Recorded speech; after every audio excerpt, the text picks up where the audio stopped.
سابق سیکرٹری خارجہ اعزاز چودھری صاحب ہمارے ساتھ ہیں۔ اعزاز صاحب، آپ یہ فرما دیں کہ اس وقت کیا امکانات ہیں کہ کوئی بات چیت سے راستہ نکلا ہے؟ بعض خبریں یہ ظاہر کرتی ہیں کہ دوحہ کے اندر پروبیبلی کوئی پاکستان اور افغانستان کی بات چیت کروانے کے لیے دوست ممالک کوشش کر رہے ہیں، تو کیا پراسپیکٹس ہیں کہ بات آگے بڑھ جائے؟ وہ تو طالبان پہلے بھی کئی بار وعدہ کرتے ہیں اور پھر مکر جاتے ہیں۔ میرا نہیں خیال وہ قابل اعتبار ہے۔ بہرحال بات چیت کرنی چاہیے، چاہے قطر کے راستے کریں، ویسے ڈائریکٹ کر لیں تو کیا ہے، ہم تو ڈائریکٹ بھی بات کر سکتے ہیں ان کے ساتھ، پر میں نہیں سمجھتا کہ کوئی ان کے اوپر مکمل طور پر اعتبار کیا جا سکتا ہے۔ اب انہوں نے دو تین بڑی ریڈ لائن سی کراس کی ہیں میرے نزدیک، اور اس کے لیے تو بہت بڑی ایشورنس چاہیے، شاید کندھار کی ایشورنس چاہیے ہوگی، کابل میں بیٹھے والوں کی ایشورنس جو ہے وہ کام نہیں کریں گے۔ آپ کے خیال میں سراج الدین حقانی جو ہیں وہ اس معاملے میں پاکستان کے ساتھ کھڑے ہوں گے یا نہیں کھڑے ہوں گے؟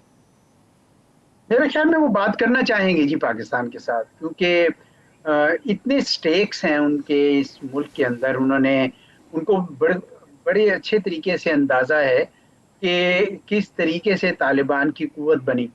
مجھے ایسے لگتا ہے ندیم صاحب کہ ان کو ایک غلط فہمی پیدا ہو گئی ہے کابل میں رہتے رہتے، کہ شاید انہوں نے بندوق کے زور پر کابل جیتا تھا۔ حالانکہ ایسا نہیں ہے، امریکہ تو اپنی، کیونکہ وہاں پہ ایک پبلک اوپینین بنا، اس نے جانا تھا، پلس ان کو خفا تھے وہ ہم سے کہ جی آپ نے ان کی اتنی مدد کی، ورنہ یہ کہاں ٹھہرتے۔ اور میں سمجھتا ہوں کہ اگر ہم واقعی ان کو وہ سپیس نہ دیتے جو ہم نے دی، اور تو یہ شاید آج بھی وہیں پہ پہاڑوں میں لڑ پھر رہے ہوتے۔ اب یہ غلط فہمی جب ان کو ہوئی ہے تو اس کے بعد انہوں نے سمجھا کہ اسی بندوق کے زور پر ہم پاکستان سے بھی کچھ کنسیشنز اور لے لیں گے۔ بھائی پہلے ہی آپ کو اتنی کنسیشنز مل رہی تھی، اب آپ نے اور کیا ہم سے لینا تھا؟ آپ کو تو یہاں سے ٹرانزٹ ٹریڈ، آپ کی ہماری بندرگاہیں بھی آپ استعمال کر رہے تھے، آپ ہماری یونیورسٹیاں بھی استعمال کر رہے تھے، ہمارے اسپتال بھی کر رہے ہیں استعمال، اتنے ہم کیا ہم وطن بھی ادھر ہیں، تو ایسا تو کوئی اور چیز نہیں تھی۔ تو میں سمجھتا ہوں کہ بڑی کوتا بینی سے کام لیا ہے جو طالبان کی موجودہ قیادت ہے، ان کو ایسا نہیں کرنا چاہیے تھا۔ ایک تو یعنی ایک پاکستان میں اٹیک کیا اور اعزاز صاحب، ساتھ میں لیکن کبھی تاریخی طور پر افغانستان نے بہت زیادہ پاکستان کی طرف کبھی جھکاؤ رکھا نہیں ہے، ان کا انڈیا کی طرف جھکاؤ ہوتا ہے، لیکن آپ 47 سے لے کر اب تک کے واقعات پڑھ لیں تو یہاں پہ خاد بم دھماکے بھی کرتی رہی ہے، محبتیں بھی وہ نیو دہلی سے بڑھاتے رہے ہیں، پاکستان کے ساتھ وہ سب کچھ کھاتے یہاں رہے، رہتے یہاں رہے، پڑھتے یہاں رہے، 50 لاکھ بندہ یہاں بیٹھا رہا، محبت پاکستان سے کبھی نہیں ہوئی انہیں۔ نہیں، کبھی نہیں جی، کبھی نہیں۔ اور اس دفعہ جو انہوں نے یہ جو بیان دیا تھا نا وہاں پہ ہندوستان کے اندر بھارت میں بیٹھ کر کہ جی ہم نے برطانیہ کو ہرایا، سوویت یونین کو ہرایا، امریکہ، یہ سب غلط ہے، بالکل غلط ہے، تاریخ بالکل اس کے مخالف بولتی ہے۔ تو اور اس میں بھی پاکستان کا خصوصاً آخری دو جنگیں تھیں، اس میں تو پاکستان کی وجہ سے افغانستان کے لوگوں کی بچت ہوئی۔ تو ہم نے تو اتنا برادرانہ جذبہ رکھا کہ ہم نے تو ان کے ہیروز کو بھی اپنا لیا اور ان کے نام پر بھی ہم نے اپنے یہاں پہ استعمال کیے۔ لیکن انہوں نے بالکل کوئی، آپ بالکل صحیح کہہ رہے ہیں، جو پرانی حکومتوں کی روش تھی طالبان نے بالکل اس میں کوئی تبدیلی نہیں کی، حتیٰ کہ ڈیورنٹ لائن جو کہ کئی حکومتیں جو ماضی میں آئی تھی، عبد الرحمان خان نے 1893 میں ایکسیپٹ کی تھی، اس کے بعد کئی حکومتوں نے ایکسیپٹ کیا، ایون طالبان نے، نہ طالبان 1.0 نے کیا پہلی حکومت نے، نہ اس دفعہ کیا۔ تو یہ بالکل وہی ہیں جو، اسی لیے میں کہتا ہوں کہ ان کو ایک علیحدہ ملک تصور کرنا چاہیے۔ وہ جو برادرانہ جذبات تھے نا، ان کا کوئی فائدہ نہیں ہوا، اور ان کو بالکل ایک آپ بھی اپنی زندگی گزاریں، ہمیں آپ تنگ نہ کریں، پہلے ہی ہم آپ کی وجہ سے بہت تنگ ہو چکے ہیں۔ تو میرا خیال اس پہ ذرا کافی اب غور و فکر جو ہے نا پاکستان میں شروع ہو گیا ہے۔ اعزاز چودھری صاحب، سابق سیکرٹری خارجہ، آپ نے ہمیں جوائن کیا۔ دانیال صاحب، افغان مسئلے کے اوپر بھی آپ کو ایک پرماننٹ سلوشن اب اس کے اوپر کام کرنا پڑے گا۔ ہم نے یہ طالبان کو بڑے عرصے یہ ایک ایسی پکچر پیش کی تھی کہ یہ پاکستان کے بچے ہیں، یہاں سے پڑھے ہیں، ہمارے مدرسوں سے نکل کے گئے ہیں، کہ یہ تو پکا پکا پاکستان کے ہی ہیں، اور وہ ایک پرانا جنرل حمید گل کا ماڈل جو ہے وہ بہت سے دماغوں سے ابھی بھی نہیں اترا، اسٹریٹجک ڈیپتھ والا۔ تو یہ چیزیں ہم آگے دیکھنی چاہیے، ریالٹی کیا ہے، ادھر سے حملے ہو رہے ہیں، پاکستانی بچے شہید ہو رہے ہیں، ہمارے فوجی سپاہی شہید ہو رہے ہیں۔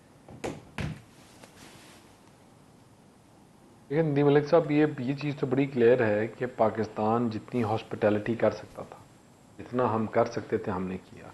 ہم نے ان کے بچوں کو، ان کو جو ان کے اسٹوڈنٹس تھے، ان کو ہم نے نہ کہ خالی سپورٹ کیا، بلکہ ہم نے ان کو زندگی گزارنے کا طریقہ، ان کو رہائش، ان کو کھانا پینا، ہر چیز پرووائڈ کی پاکستان نے۔ اور پاکستان کے ساتھ ہمیں تو یہ امید تھی کہ جب مشکل ٹائم آئے گا تو پاکستان کے ساتھ کھڑے ہوں گے. لیکن جو بھی ابھی گورنمنٹ ہے لیکن majority of people in Afghanistan they love Pakistan regardless of all these things. لیکن جو بھی حکومت ہے ابھی ان کی اپنی ترجیحات ہیں یا ان کی اپنی باتیں ہیں اور وہ ہم بیٹھ کے ان کے ساتھ سیٹل بھی کریں گے. ہم ان کو سمجھائیں گے بھی کہ دیکھیں جب حتمی ان کا دوست پاکستانی ہے اور پاکستان ہی رہ سکتا ہے.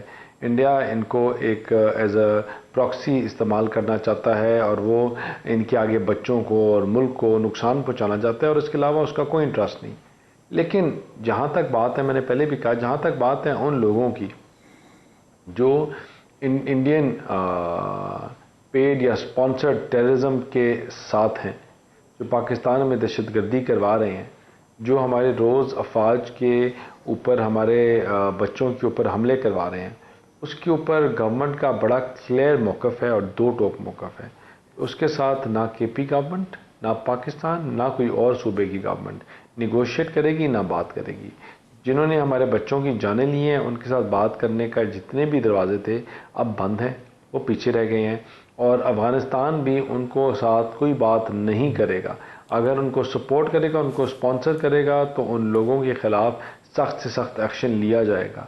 اور ابھی جو سیز فائر کا ایک چھوٹا سا پروسیس شہریار صاحب سے بھی اس پہ جواب لینے ٹائم بہت تھوڑا رہ گیا. شہریار صاحب چیزوں کو آگے بہتری کی طرف جی, سب سے امپورٹنٹ چیز کیا ہے کہ وہاں کے ویلیوز اور نارمز ہیں قبائل کے. افغانستان کے ساتھ اس سے پہلے جرگے سسٹم پہ کام ہوتا رہا ہے. طالبان حکومت کو ریچ آؤٹ کرنا چاہیے, دلیل سے گفتگو کرنی چاہیے. Engagement is the need of the hour. Two front war. Hindustan ہمیں انگیج کرنا چاہ رہے ہیں. بی جے پی کو 10 مئی کی جو شکست ہے, جو شکست فاش ہے, وہ ہضم نہیں ہو رہی. اس لیے میرے لیڈر کہہ رہے ہیں کہ جی ان کو بھی انگیج کریں. He can play a mediator role, he can play a bridging role for the sake of the peace of Pakistan and for the sake of the peace of the region.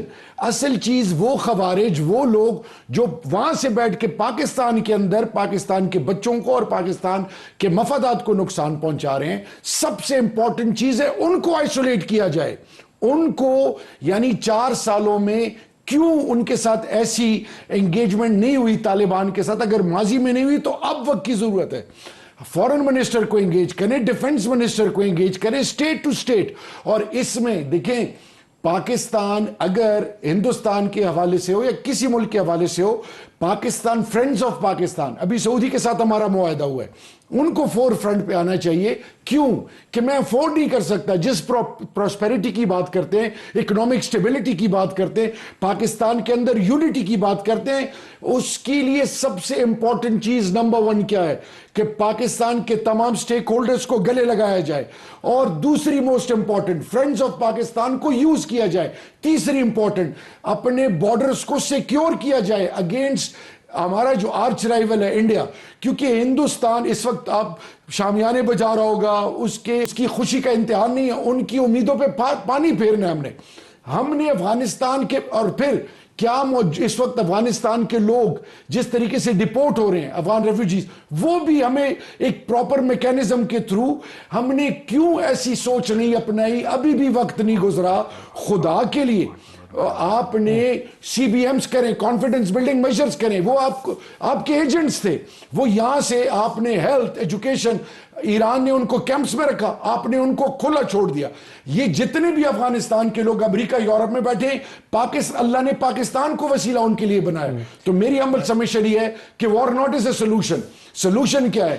Immediate engagement for the sake of the peace of Pakistan and for the future of Pakistan.